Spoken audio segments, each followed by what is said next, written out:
Bom dia, professor. Tudo bem? Meu nome é João Batista e essa aqui é a tentativa da minha resolução da questão bônus 3.1. Vamos dar uma lidazinha nessa questão bônus para a gente poder apresentar aqui a minha tentativa de solução e ver como ela funciona. Construa uma máquina de Turing como especificado na questão 7.17 do nosso livro e grave um vídeo dando uma aula sobre o resultado. A questão 7.17 item G, que é o que ele descreve aqui, coloquei ela aqui embaixo, né?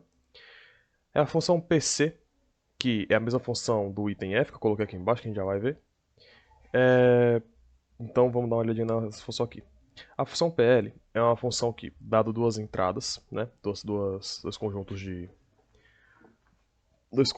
de caracteres, ela vai dizer 0 ou 1, vai retornar 0 ou 1, né, da seguinte forma. Se a cadeia de caracteres x for menor que a y, a gente vai retornar 1. Se não, a gente vai retornar 0. E como é que ele descreve esse menor? Esse menor nessa função f aqui, nessa função PL, ele é ordem alfabética mesmo. Então, a gente tem aqui a ordem alfabética, que ele até bota alguns exemplos aqui pra gente. Certo? Só que tem um ponto nessa nossa função do item G, que é o que ele realmente pede, né? É a mesma função, só que agora uma cadeia de caracteres veio antes da outra refere-se à ordem canônica. Ou seja, uma string mais curta sempre precede uma string mais longa. E duas strings do mesmo tamanho, aí a gente vai usar a ordem alfabética. Essa questão F aqui, ela já nos dá, ela já pede que a gente faça o algoritmo da ordem alfabética. Então, no geral, o que a gente tem que fazer é essa função aqui que eu transcrevi aqui embaixo. A gente vai tentar fazer uma função PC, que vai receber um x1, um x2, que vai me retornar 1 se a string 1 for menor que a string 2. Vai retornar 0 se a string 1 for maior que a string 2 em comprimento. Ou ela vai me retornar a ordem alfabética aqui, caso contrário. Certo? Então, vamos lá. Como é que a gente poderia fazer isso aqui? Eu não vou fazer isso aqui no Paint, acho que ficaria muito difícil de visualizar direitinho. Então vou usar uma outra ferramenta da Google, que é a Draw.io, que é online, e dá pra gente esquematizar autômatos de uma maneira mais organizada. Certo? A questão F ela já foi resolvida antes, certo? Então eu não vou fazer todos os passos de resolução dela, até porque ela é uma das questões que estão resolvidas, tá? E a gente tem aqui o autômato dela, que funciona de uma maneira relativamente parecida até com essa nossa função PC aqui, ok? Então eu vou explicar primeiro o ponto do PC, que é onde a gente vai fazer realmente essa parte de decidir essa lógica, certo? Como é que eu fiz essa questão aqui, ok? Basicamente, a gente vai fazer aqui uma máquina de Turing que vai fazer a seguinte coisa. Eu começo, logicamente, no meu estado Q0 aqui. Quando eu leio o nosso delta, né, nosso caractere vazio, começa a ir para a direita, então até aqui tudo bem. E como é que essa máquina de Turing está funcionando? Ela vai sempre ler aqui e trocar por uma... Ele vai capitalizar a primeira letra, né? Então se ele veio um Azinho minúsculo, ele vai colocar um A maiúsculo. Ele vai terminar de ler os outros caracteres minúsculos, vai ler o delimitador que separa um argumento do outro, vai capitalizar também a letra da próxima palavra, vai terminar de lê-la e vai repetir o processo. Então, o que ele está fazendo é basicamente isso aqui. Se eu tenho uma string que é desta forma, vamos por exemplo aqui, delta A, delta A, B, delta, que é uma entrada perfeitamente válida, o que a gente vai fazer aqui, né? O que ele vai fazer? Ele vai começar a ler essa string e o primeiro caractere daqui ele vai capitalizar e o segundo caractere daqui ele vai capitalizar, certo? E aí a gente vai resetando isso aqui, né? Depois que a gente vir pra cá, a gente vai voltar pra cá e a gente vai continuar capitalizando isso aqui. Então, o primeiro caractere a gente não pode mais capitalizar, então capitaliza o segundo, coloca um delta, aí faz a mesma coisa aqui. Ok? E sempre que eu fizer esse passo de percorrer e capitalizar, ele vai perceber se eu cheguei num delta antes de ver alguma letra minúscula aqui, ou se eu cheguei num delta antes de ler nenhuma letra minúscula aqui. Se eu cheguei num delta antes de ler uma letra minúscula, significa que todo mundo antes do meu primeiro delta é maiúsculo, o que significa que eu já percorri minha primeira palavra inteira. Então, se isso aconteceu, das duas uma. Ou as duas palavras são de mesmo comprimento, ou a primeira palavra é menor que a segunda. Então, se eu terminei de ler essa palavra aqui, eu vou ver se eu tenho alguma letra minúscula aqui que ainda falta ser lida na segunda palavra. Se tiver, significa que a minha primeira palavra é menor que a segunda. Se não tiver, as duas são do mesmo tamanho e eu preciso chamar a função relacionada aqui ao nosso f para definir quais das duas têm a maior ordem alfabética. Ok? Caso essa aqui ainda tenha, por exemplo, um azinho aqui, mas eu cheguei no delta quando eu estava percorrendo essa palavra aqui, significa que essa segunda palavra é menor que a primeira, então eu tenho que retornar zero. Então, quando a gente for ver aqui, é algo bem parecido que está acontecendo aqui. Ó. Tô capitalizando a primeira letra, certo? Tô lendo o restante da string, aí passo para a próxima. Tô lendo as letras que já foram capitalizadas, vou capitalizar a próxima letra que eu puder, termino de ler as letras minúsculas e termino de ler a string. Aí aqui é onde a gente faz todo o passo de voltar, né? Eu começo a andar para trás, vejo o delimitador, e aqui eu começo a andar para trás somente nas letras que não foram capitalizadas ainda. Quando eu chegar na primeira letra capitalizada, eu vou andar para frente, que é isso que vai garantir que quando eu tenho algo do tipo assim, eu tenho duas letras capitalizadas e uma letra não capitalizada, quando eu começo a andar para trás, ele vai andar até aqui, na primeira letra maiúscula, ele vai ler a letra maiúscula, vai deixar ela no lugar, e aí eu vou para esse canto aqui. Ou seja, quando eu chego em Q1, eu já estou em cima da minha primeira letra, que seria a... Eu não tenho mais letras maiúsculas da primeira parte da palavra, né? Tipo, o Q1, ele vai estar apontando para a primeira letra minúscula, se houver uma. Né? Então é isso que vai garantir que esse laço continue percorrendo. E o que acontece quando eu falei daqueles casos lá, né? A gente viu um delta antes de terminar de ler os minúsculos. Bom, aqui no Q3 a gente já tem um caso, né? Que é quando eu terminei de ler a minha primeira string, cheguei no delimitador, consegui ler algumas letras maiúsculas, só que eu não consegui ler nenhuma letra minúscula ainda. Eu já encontrei um delta, que é para indicar o fim da palavra. Quando eu já leio esse delta aqui, significa o quê? Bom, eu consegui ler a palavra anterior, ela ainda tem letras minúsculas, muito provavelmente. Só que eu não consegui ler mais caracteres minúsculos na próxima palavra. Então, provavelmente, essa palavra 2 já acabou e a palavra 1 ainda tem coisas para serem analisadas. Então, isso aqui significa que a minha palavra 1 vai ser maior que a minha palavra 2. Então, eu vou retornar 0 aqui. Por isso que eu faço aqui.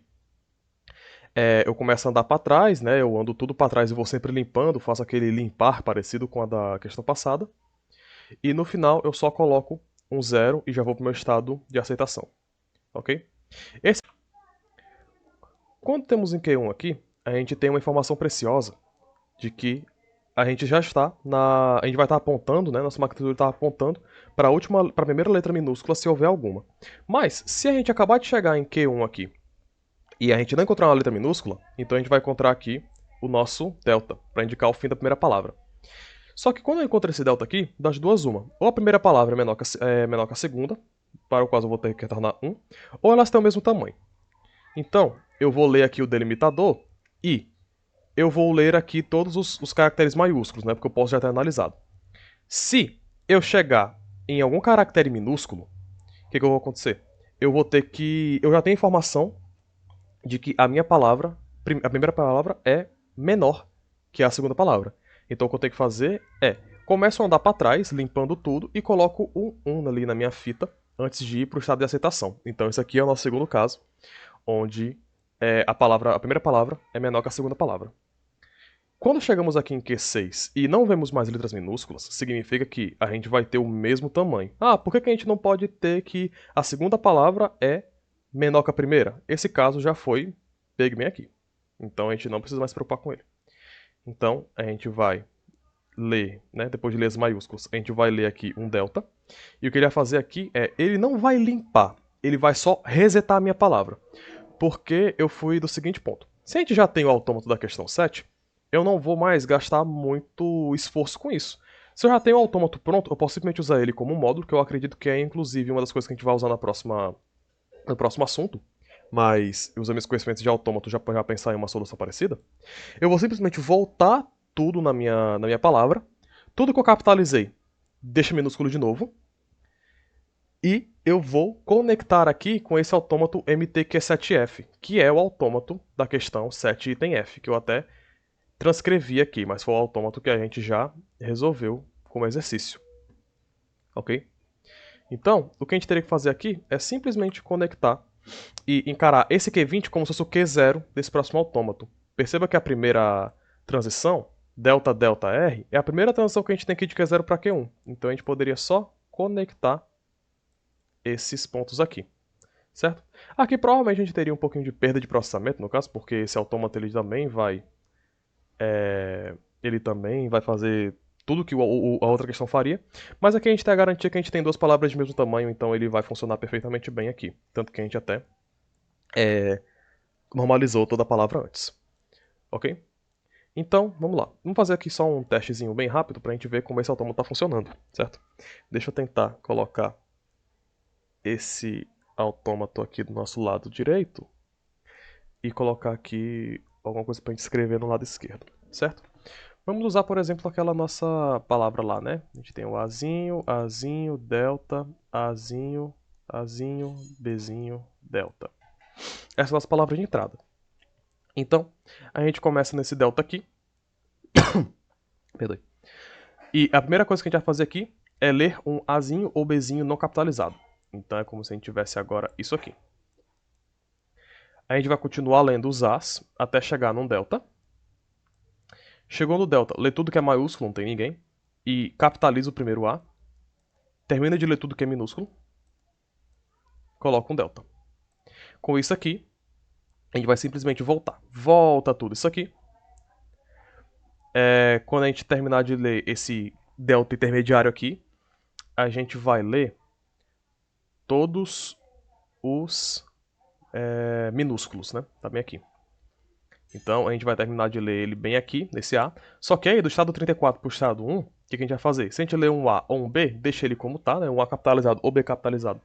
A gente vai deixar eles como tá e vai andar um para a direita. Então nosso autômato vai terminar... Nosso autômato não, perdoe. Nossa máquina de Turing vai terminar apontando para esse A. Que é exatamente o que a gente quer. Ele apontar para o último caractere minúsculo que a gente tem de trás para frente, né? Então é o primeiro deles. Então, continuando aqui, ele vai fazer a mesma coisa, né? Ele vai capitalizar esse A. Vai capitalizar o segundo A da outra string e vai continuar. Ele vai voltar para onde? Bem para cá, porque ele vai até esse ponto aqui, ele vai um para trás, por causa dessa transição aqui, e quando ele chega nesse Azão aqui, ele vai um para frente de novo, terminando nesse delta aqui. Então, eu estou em Q1 e li um delta, então eu desço para cá. Eu termino de ler os As e chego nesse Bzinho aqui. Quando eu chego nesse Bzinho, ele percebe que eu ainda tenho letras minúsculas a ler. Então o que ele vai fazer aqui é terminar de ler as letras minúsculas, chegar no meu delta, ou seja, ele chega bem aqui no final. Aí eu começo a zerar tudo. Quando eu começo a zerar tudo, eu vou ter algo assim. E eu estou apontando bem para cá. Quando eu tenho algo assim, começa a apontar bem para cá, é seguro eu substituir esse delta por um 1 e finalizar minha execução, retornando 1 como a gente queria, certo? Se a gente não tivesse esse B aqui, o que eu iria fazer é simplesmente resetar e mandar para o autômato que a gente já sabe que funciona. A máquina de Turing que a gente já sabe que funciona. Perdoem pela confusão de termos, que é uma transição muito grande ainda, porque isso aqui parece muito autômato, então acaba confundindo às vezes um pouco, certo? E para um caso que não é, eu vou colocar algo bem tranquilo aqui, vou colocar só um A, um delta, e já vou finalizar aqui com outro delta. O que vai acontecer, né? Eu vou ler o primeiro delta, vou ler o primeiro A, vou capitalizar ele, vou ler o segundo delta, e quando eu ler o segundo delta, eu tenho que ler mais um delta. Só que a transição para ele já é para cá, ó. Essa transição de Q3 para Q9. Que vai fazer o quê? Simplesmente zerar tudo, finalizando aqueles 3 deltas que a gente tinha aqui, 3 deltas no começo, né? O resto aí é tudo delta, relevante. E esse eu vou estar com o cursor bem aqui. E o que eu vou fazer? Simplesmente colocar um 0 para retornar o nosso 0. Certo? Então, para resolver essa questão, eu usei essa técnica, né, de você modularizar esse autômato aqui que a gente tem, adaptar ele um pouquinho. Dá para fazer melhor, mas eu acredito que o intuito da questão tá bem Tá bem feito. A gente poderia só polir algumas coisas, tirar alguns estados, algumas transições desnecessárias, adaptando esse autômato aqui. Só que eu foquei no que eu considerei realmente importante da questão, que é realmente entender o que a gente pode reutilizar e entender o que a gente precisa adicionar de novo. E eu acredito que é uma boa questão de introdução, porque eu dei uma olhada que o próximo assunto já vai mexer um pouquinho como a gente usar autômatos não, a gente usar máquinas de Turing, que a gente já tinha visto antes, então eu acredito que possa ser algo bem interessante. Essa é a minha tentativa de solução. Peço que se algo não tiver ficado claro, ou então que eu tiver errado alguma coisa, que sou mande pelo feedback, e a gente se vê na próxima questão bônus. Até lá.